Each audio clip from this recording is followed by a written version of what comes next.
Selamat datang kembali di RN Entertainment. Selamat datang kembali di The Golden Cross Playlist. Seperti biasa pada hari ini kita akan melanjutkan review saham part yang ke-107. Namun sebelumnya bagi teman-teman yang mungkin belum subscribe channel YouTube ini, sekali lagi jangan lupa tekan tombol subscribe, nyalakan lonceng notifikasinya agar teman-teman tidak pernah ketinggalan informasi-informasi terbaru dari channel kami.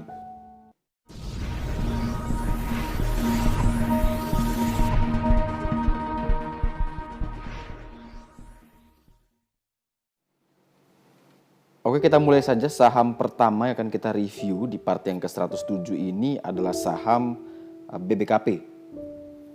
Nah, selama hari Selasa kemarin ya, setelah kita 2 hari trading dalam minggu ini, kemarin net buy asing itu kurang lebih sekitar 108M dan hari Senin juga masih net buy asing yang juga cukup besar, sehingga dalam minggu ini 2 hari ini memang net buy asing kurang lebih sekitaran 400 miliar. Artinya dana asing sudah mulai masuk, namun indeks kita bergerak turun. Artinya teman-teman harus lebih jeli lagi melihat bahwa justru kalau asing masuk dan indeks dikerek turun, artinya di situ ada sebuah harapan, ada sebuah hope bahwa indeks kita akan segera bangkit dan menuju memecahkan rekor-rekor terbarunya. Dan kalau kita lihat saham BBKP kemarin hari Selasa ditutup di harga 246, di mana saham BBKP ini memang masih bergerak sideways dan dia belum berhasil untuk menembus PBH-nya di 274. Nah, ini yang menjadi suatu tantangan dari saham Bank Bukopin. Kalau misalkan dia masih belum berhasil menembus 274, maka dia akan terus bergerak di area tren lainnya, yaitu di kisaran 239 sampai dengan 250.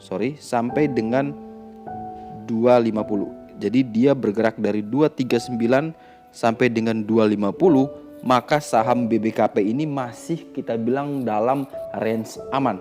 Dan jauh lebih bagus kalau dia berhasil melewati 274, yang mana itu adalah PBH atau resistance paling kuatnya. Berjaga-jaga jika dia tidak bertahan di atas 239, artinya dia berpeluang besar untuk turun menuju ke 210, yang mana itu adalah PBH-nya atau support paling kuatnya. Kalau kita lihat secara indikator di sini skornya masih 1, artinya masih jelek, trennya memang bergerak sideways, volumenya juga belum terlalu banyak dan histogramnya juga masih berwarna abu-abu, yang artinya memang dia masih bergerak sideways. Sehingga rekomendasi kita bagi teman-teman yang mungkin sudah punya saham ini, pastikan dulu dia kuat bertahan di atas 239. Kalau dia turun di bawah itu teman-teman boleh cut loss dan tunggu di sekitaran area 210. Tapi bagi teman-teman yang mungkin belum punya saham Bank Bukopin, boleh beli dengan range buy 240 sampai dengan 250 dengan target kenaikan terdekat menuju ke 274 dan target jauhnya menuju 40 hari harga tertinggi di 296. Kemudian saham berikutnya akan kita review adalah saham Kren.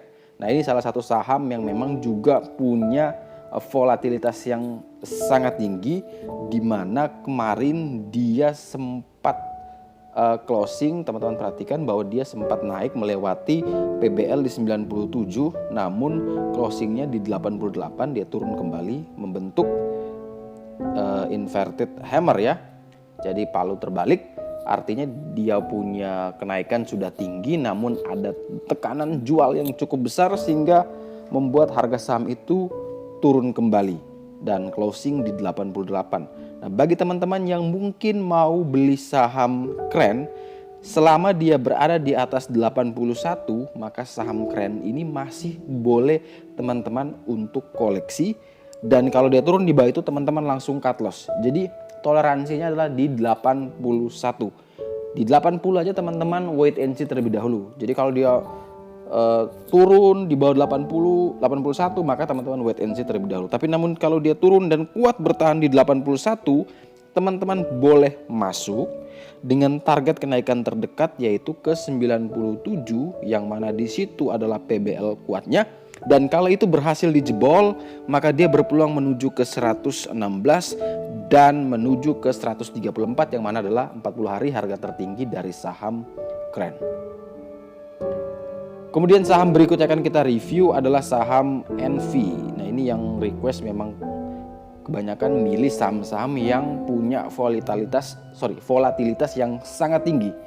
Salah satunya juga adalah NV, yang mana NV ini masih berada di zona gocap ya, di 50. Dan memang kalau berada di 50 kita tidak punya batasan cut loss, karena memang support paling kuatnya itu memang di 50, dan kita tidak bisa melihat di sini ada indikator yang menunjukkan adanya pergerakan dari saham NV. Jadi kalau teman-teman ingin membeli berspekulasi, saya lebih sarankan teman-teman pilih saham-saham yang memang punya fundamental yang bagus, yang punya likuiditas yang bagus, sehingga teman-teman bisa memutar terus uangnya di pasar modal. Daripada teman-teman ngendapin di saham 50, mending teman-teman deposito aja, masih dapat bunga. Memang bisa saham NV ini naik suatu waktu, tapi kita tidak tahu kapan. Daripada kita menunggu sesuatu yang tidak pasti, mending kita pilih saham-saham yang sudah pasti.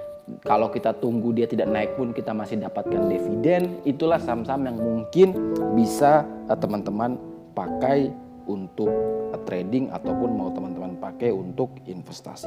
Kalau untuk saham NV saya tidak rekomendasi. Kemudian saham berikutnya akan kita review adalah saham WSBP.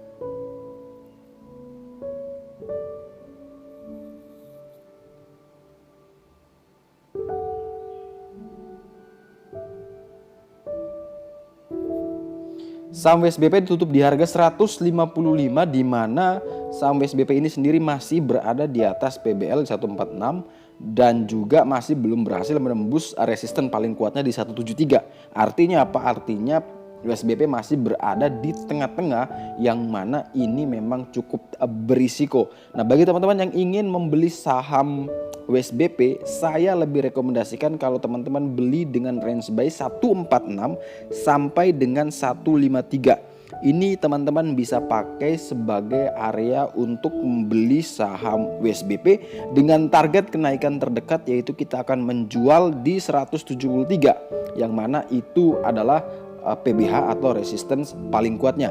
Batasi stop loss jika saham WSBP turun di bawah 146, karena dia punya low-nya di 133 selama 40 hari, sehingga teman-teman batasi stop loss 1-2 tick di bawah 146 untuk mengamankan posisi atau membatasi resiko dari kerugian yang lebih besar.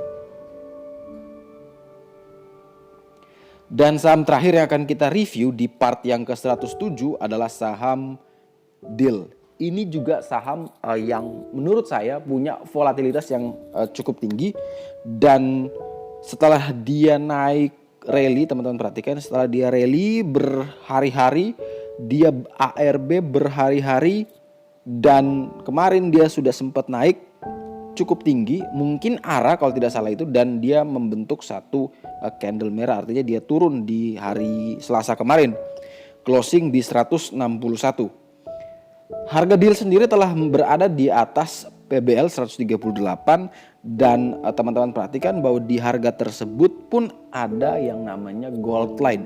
Nah, bagi teman-teman yang ingin membeli saham DIL, karena ini volatilitas yang sangat tinggi, maka saya punya dua opsi.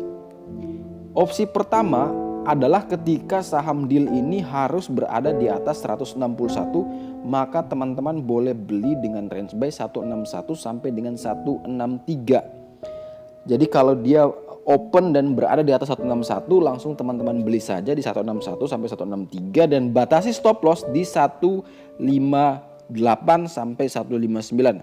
Jadi 2 sampai 3 tick di bawah harga beli teman-teman, atau di bawah harga 161 sendiri, yaitu harga gold line-nya. Tapi kalau misalkan besok dia open dan turun di bawah 161, maka saya lebih sarankan teman-teman tunggu di sekitaran area PBL di 138, kita tambah plus 2 jadi 138 sampai dengan 140. Ini teman-teman bisa pakai untuk menunggu saham DIL. Tapi misalkan gimana Pak kalau misalkan besok saham deal turun di bawah 161 tapi dia cuma mentok sampai misalkan 150. Kemudian dari 150 ini kita kan masih wait and see karena dia belum masuk ke area buy kita 138 sampai 140. Tetapi tiba-tiba 150 ini dia berhasil naik kembali dan melewati 161, maka kita boleh masuk. Jadi kalau dia turun kita wait and see, tapi kalau dia berhasil melewati lagi kita langsung beli, dan ingat langsung batasi 2-3 tick di bawah gold line-nya atau di bawah 161. Oke, mungkin sekian dulu review saham part yang ke-107. Terima kasih banyak teman-teman yang telah request baik di YouTube maupun di Telegram. Semoga informasi hari ini dapat bermanfaat. Sampai jumpa dan semoga membantu.